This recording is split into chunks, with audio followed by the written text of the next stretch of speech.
Tuning into inner wisdom, practical techniques to tap into and trust your intuitive insights. So what gets in between you and your ability to use your intuition to its fullest potential? I call these blocks to your intuition. Now, blocks to your intuition can manifest in a myriad of forms. But overall, I would say most people experience blocks to their intuition as a lack of discernment, a lack of self-trust, and a lack of self-love. However, those being the results of the blocks, the actual blocks can take on a myriad of forms. Now, blocks to the intuition generally come from the emotional body, and I typically identify them as trauma. Now, when most people think of trauma, they think of something really bad. For example, somebody went to war, had their leg cut off. They came back. They couldn't walk. They couldn't meet their family, couldn't live a normal life. That's traumatic. And they don't think of everyday experiences as traumatic. They think, oh, those everyday experiences might have been a little bit hard, but they don't actually realize or necessarily appreciate the full extent to which one's everyday experiences can actually traumatize a person over time and create a lack of discernment, a lack of self-trust, and a lack of self-love. In order to understand how blocks to your intuition work, we need to understand a little bit more about the emotional body. You have something called your natural healing system. And the reason I know that you have a natural healing system is because if you get a blunt trauma to your skin, for example, you fall and you get a bruise or a cut on your knee, you bleed. And immediately the body responds by coagulating that blood and creating a scab to stop the bleeding. And then it creates a protective layer so that the skin underneath can repair itself. And the body has the intelligence to send all of the necessary minerals and agents necessary to the spot of trauma in order for the cells to regenerate and heal themselves. That is what we call the natural healing system. Now, the natural healing system intelligence doesn't just work on a physical level. It also works right in your electrical field, in your electromagnetic field, which means that it's working also throughout all of your energetic structures and organs. So that means that your emotional body, which you can't necessarily see with your eyes, can also suffer a trauma. Now, your emotional body can also be tied to blocks in your energy or in your electrical field, for example, or in your electrical structures or in your energy structures, let's say. So what if you have a block in your emotional body? How does that manifest? And how does a human brain go about dealing with it? Well, let's begin by defining a trauma. A trauma has three conditions. First, a trauma is always an event. So a lot of times people will talk about a certain person was a certain way towards them throughout their entire childhood, and that's why they're traumatized. And I always say, your trauma happened the first time you experienced the behavior in the relationship. Now, of course, we can be re-triggered throughout our entire childhood, growing the size and scope of the original trauma. But the trauma itself is an event. It's a moment in time. Now, the second characteristic of a trauma is that it has to be unexpected. If you're prepared for what happens to you or the event that happens, then it's not going to be traumatic, is it? The more you're prepared, the less traumatic. So it has to be unexpected. And the third thing is that a trauma has to go against an existing belief. Now, this is a bit of a challenging point because for many people, they may think they know what they believe, but they may not understand what they believe instinctually. Let me explain. For example, the beliefs they may have developed as babies about how to survive. We may think of those beliefs more as instincts than anything else, whether they're actual instincts or not. Beliefs can be tricky because we may not always know what we believe. We have beliefs that we understand consciously. For example, I might believe in God or believe that there's a creator, something like that.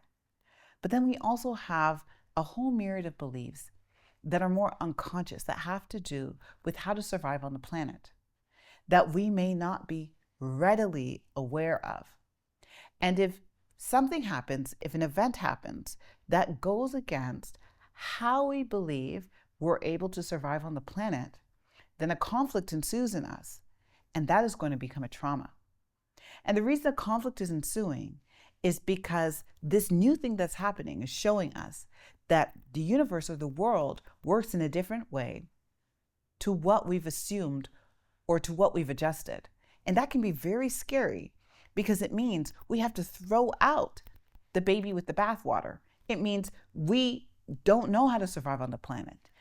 And the idea that we don't know how to survive can mean I'm vulnerable, I'm under threat. At least if I know or have a way, I can be safe. That's the thought process, deep, deep down inside, even unconsciously. And so we can be very tenacious about our beliefs, even beliefs we don't really understand that we believe. We can still be very tenacious about it. And so when new information or new experiences come to us, we can resist and say, I cannot accept the truth of what's happening to me right now.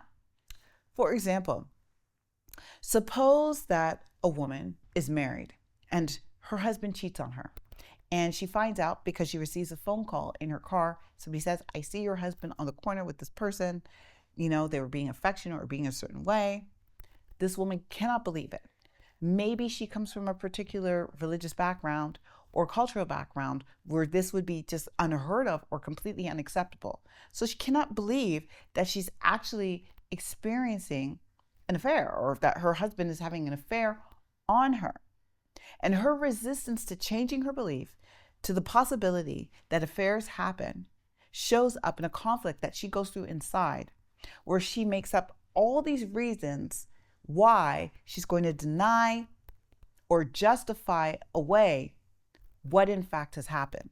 And the time that she spends in that conflict trying to deny or justify away what has happened is the time she spends in what I call a conflict period, where she has yet to accept the fact of the trauma that has presented itself to her. And until she does, until she goes through that moment of acceptance, she doesn't in fact heal. In fact, her body stays in fight or flight, producing adrenaline and stress. She will stay in this stressful state until she decides she's ready to accept the truth, she's ready to heal. Now, when the healing finally comes around, it's not always pretty. At first, she feels better than when she was all stressed out, staying up all night, thinking about the situation. But soon enough, the tide turns and symptoms begin to show up. She may get sick. Now, this is happening because she spent a huge amount of time under a huge amount of stresses, and that damages the body. And now that the stress is gone, her body's saying, I have an opportunity to repair all my cells from all the damage that was done from being so stressed out. Well, when your body goes into repair, it pushes all this energy to regenerating and healing cells. And that looks like disease and sickness. Now, what can happen is that as we approach what we call the healing crisis, we get more malaise and we feel worse and worse and worse. And basically what's happening is the body is reversing whatever damage was done. Suppose you take a trip to LA and you drive through all this scenery on your way to LA. LA represents the place, let's say, where you got sick. Well, on your drive to LA, you were really in a rush. And so you didn't even look at the surroundings. You didn't even realize what was going on. And so you're on your way home. And now on your way home, you're seeing all of everything that you missed when you were driving, speed driving on your way to the city. That's what it's like to move towards the healing crisis. And for some people, that's pretty scary. They start having the feelings and the emotions, remembering everything they went through in the trauma until they finally hit the apex where they remember what happened to them, the full extent of the trauma, all the circumstances around it, and all the triggers that were produced from it. Now that's when the trauma really fully heals itself. But for many people, when they're climbing that ladder toward the healing crisis, when they're on their way there, they get scared. They feel like, Maybe I'm falling into a black hole. I'm getting emotional. I'm sick. I'm not feeling good. Things aren't looking good for me. And they don't realize that they're going through a major healing. And so they stop the process. They try to get out of it by any means possible, and they interfere with it. And as a result, they never really complete the healing. This is what it is to stay inside a trauma. And this can go on for years and years and years and years. And it means that we hold on to old emotions, old emotional memories, and that we continue to function according to the trappings and the patterns that were made by those old emotional functions about how to survive. And so we stay in this kind of survival mode, and we stay in denial and in justification rather than moving forward. This can act as a block to your intuition. Why? Because instead of being able to enter into new circumstances entirely present and ready to receive new electrical signals that tell you the truth of what's going on in the environment, you've already entered into the environment with glasses on. And unfortunately, they're not rose-colored glasses. They're usually gray. And so you're looking at a new situation with bias, with judgment. And so you're off from the very get-go. Your discernment is going to be off because you're not able to purely take the new environment and the electrical signals that it's sending towards you for interpretation for what they are. They're now passing through your judgment lens. And this judgment lens doesn't allow you to see the full scope of what's actually going on in the here and now. And that is called a block to your intuition. The more and more of these kinds of traumas we accumulate throughout our life, the more our intuition becomes repressed. Because it's not just one trauma we experience many. And they vary in sizes. And as they clamor one upon the other over years and years and years, you can only imagine how buried your intuition gets inside of your own consciousness. You can hardly touch it. You can hardly feel it. You can hardly hear it anymore. Recovering the intuition doesn't necessarily require you to overcome every single trauma in your life. You can only imagine how daunting a task that might be, especially when so much of the information around those traumas can be repressed. But it does require you to be able to know the difference between when you're in your triggers and having traumatic responses to your environment and when your intuition is speaking. And being able then to choose the voice of your intuition, despite the fact that you may be having a traumatic or emotional response. So how do you focus your mind toward your intuition, even when you feel like you've gone down the rabbit hole? It's all a matter of focus and what you are focusing on. Focus drives the direction of your energy. And if you learn how to focus on the right impulses inside of you, you can learn how to focus your consciousness toward the voice of your intuition deep inside.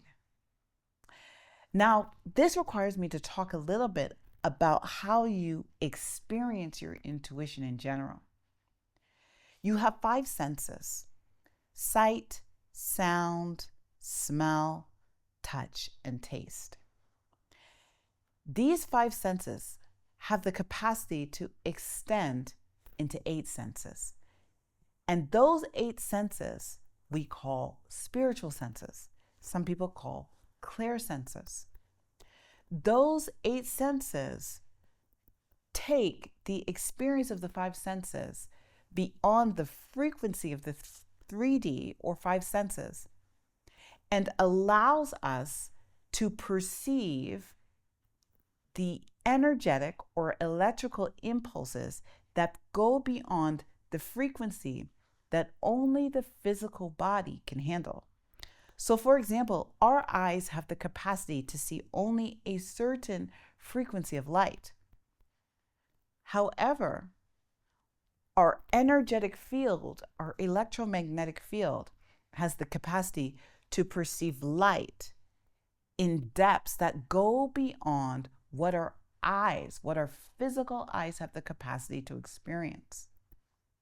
And the most amazing thing is that even though we close our eyes, there's a mind screen, a mindscape inside of us that can visualize and create images. That's why we can dream. And this mindscape has the capacity, through our electromagnetic field resonance with light that goes beyond the frequency of what our eyes experience, to interpret light that goes beyond what our eyes can see and give us visual cues in the brain. Isn't it amazing? Not only can our eyes do this, but our ears can do it too.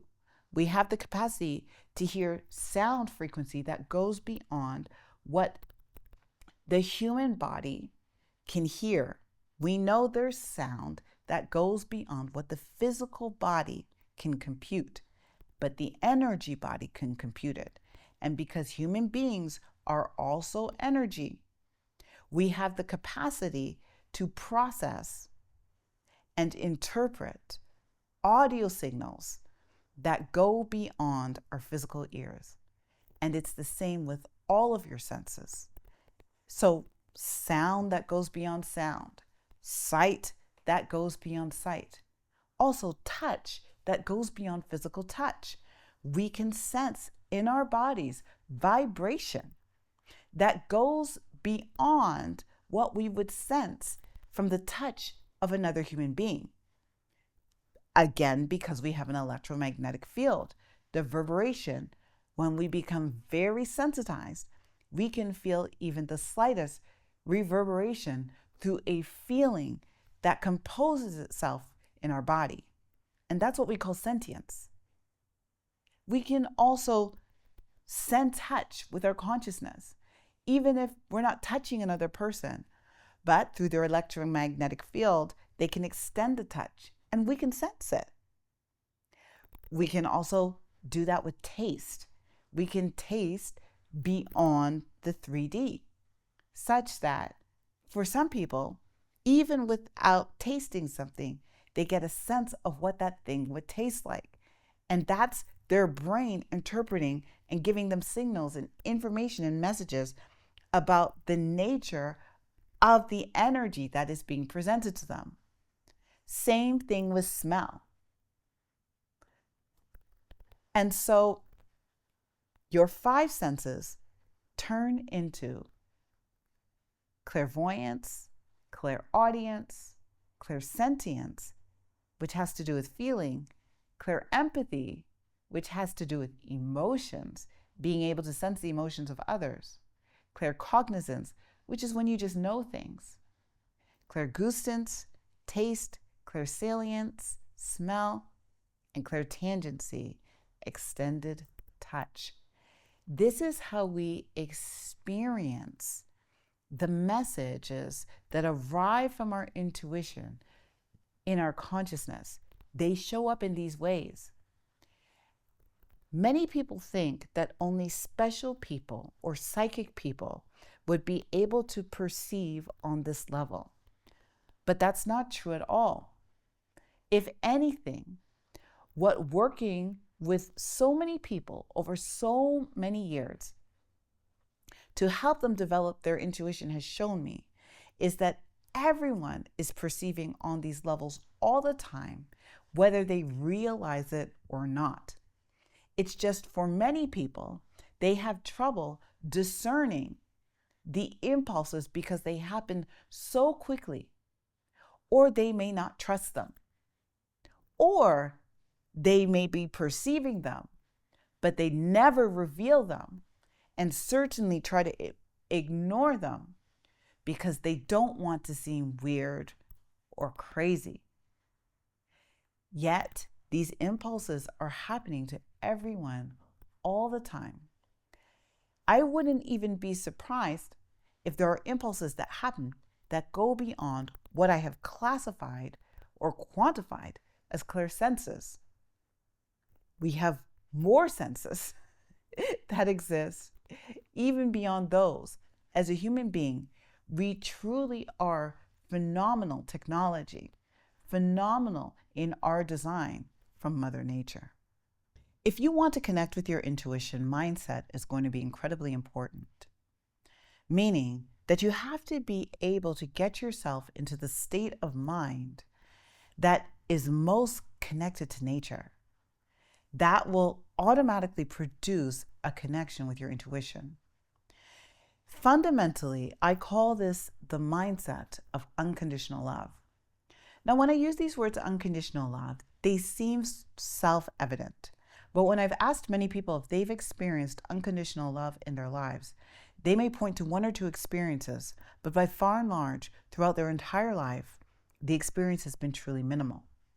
Now, most especially what I'm talking about is the ability to demonstrate unconditional love toward the self. And in principle, this sounds easy, but in practice, it may not be. The reason being is because we have a lot of judgment about negativity. And the reality is that we most need to practice unconditional love when we're feeling negative about something. So generally, most people push away negativity.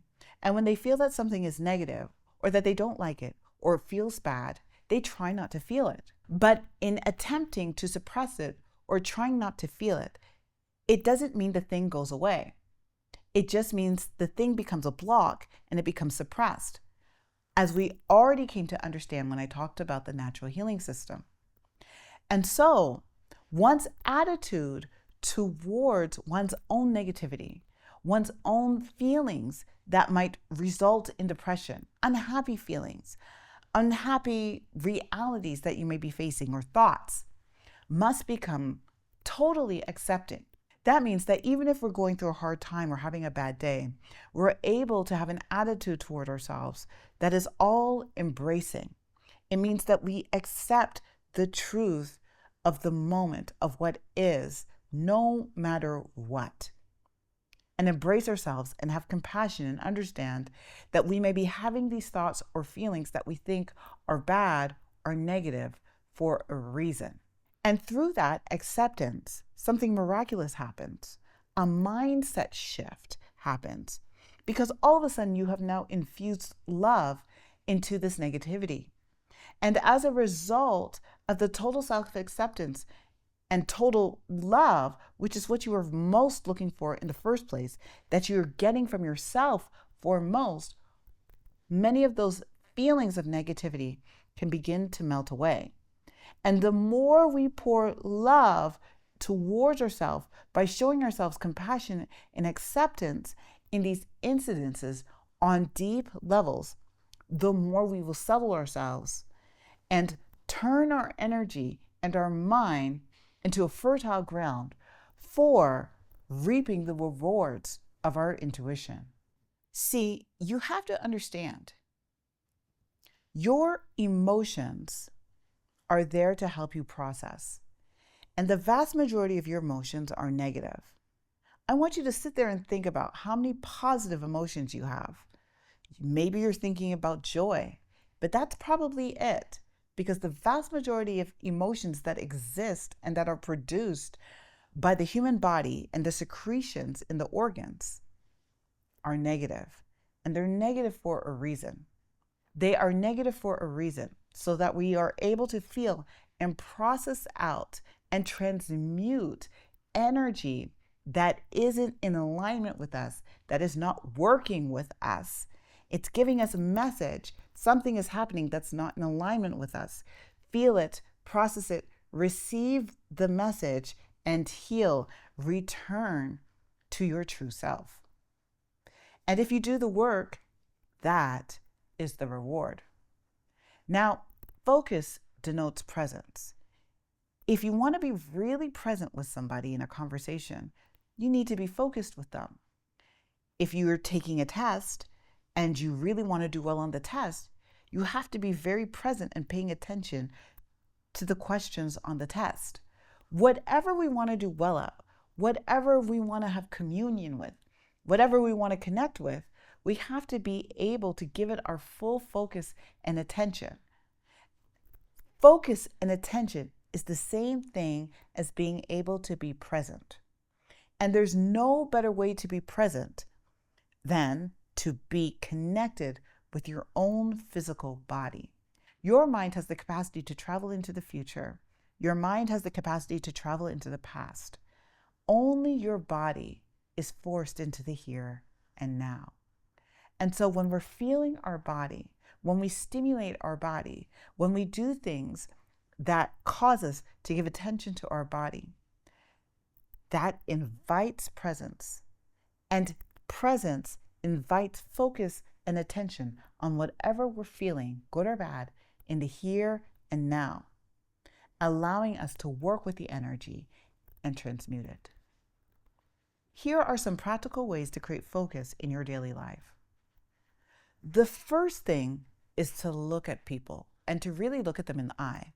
This may seem self-evident, but you'd be surprised how many people do not look each other in the eye when they're talking to each other. And most especially, even if we do look each other in the eye, it's not for more than a millisecond. If someone engages with you and holds your gaze for 3 seconds, it's like, whoa, that was deep. Oh my goodness. Looking into someone's eyes causes you to bring your energy focus to them. And as a result, you will start to vibrate like that other person. You will not lose yourself. You don't become the other person, but in vibrating like them, becoming connected to them, you become fully aware of who they are, where they are, and what they are bringing into your environment. And that focus will enable your intuition to work in the most optimal way possible, collecting the most information it needs and turning that information by processing it into messages for your intuition as to how to handle and to receive this particular person into your world, into your environment. Secondly, walking in nature. Remember, you are nature. So there's nothing like reconnecting with nature to make your intuition come to life, since your intuition is part of nature. When you're in nature, your focus, hopefully, is on the nature around you. So don't be distracted by other things while you're moving through nature. And as a result of focusing on the vibration of the nature around you, very naturally, you start meeting the vibration of nature. As you meet the vibration of nature, you naturally produce the mental state necessary to produce unconditional love and to open your mind to intuitive messages. The third thing I'm going to talk about is more extensive, and this is practicing with your 5 senses. A lot of times we just use our 5 senses and we never think about how to become present with them. But one of the best ways to become present with your 5 senses and let your 5 senses lead you into your clairsense abilities is by taking time to focus on a particular sense. For example, if you're looking at something, to use your eyes and look at it continuously for 1 minute, even 3 minutes. As you continue to focus on your 5 senses and whatever you're looking at, whatever you're listening to, whatever you're tasting, whatever you're touching, whatever you're smelling, for 1 minute or even up to 3 minutes, the depth of what you perceive is going to change. And you're going to notice that the scope of what you're seeing or hearing changes. In fact, the depth of field of what you're hearing or seeing may actually literally change. And that's because as you focus on it, literally your mind is going deeper into itself and you're perceiving with greater energetic depth. And as a result, you're perceiving greater subtleties of energy. This kind of practice of being present, even with your 5 senses, whether you do it for even 1 minute or 3 minutes or 10 minutes with varying senses can work wonders in developing your ability to be present with your intuition and receive the messages that it produces. Finally, and most importantly, paying attention to your breathing. Now, I am not talking about controlling your breathing or breathing in a certain way. I'm simply talking about paying attention to it. The thing is, your heartbeat and your breathing carry on no matter what. No matter what you're doing, no matter what the circumstances, no matter whether you're asleep or awake, you continue to breathe, your heart continues to beat. And so when you focus on your breathing, you're focusing on the part of your being that is the most aligned with nature and life energy. And so now you're attuning yourself to the part of you that is most familiar or resonant with life and life energy at the center of your brain. And as a result of being focused in this way, you're being focused in the most natural part of yourself. The intuition naturally emerges. Your connection with all of creation and with the great Mother Earth naturally rises out from your connection with your breath. So pay attention, even if it's just momentarily, even if you have to continuously remind yourself to bring your attention back. Try it. It works. In a short time, you can make a big miracle. And when you're searching for answers in the moment, they just might be available to you.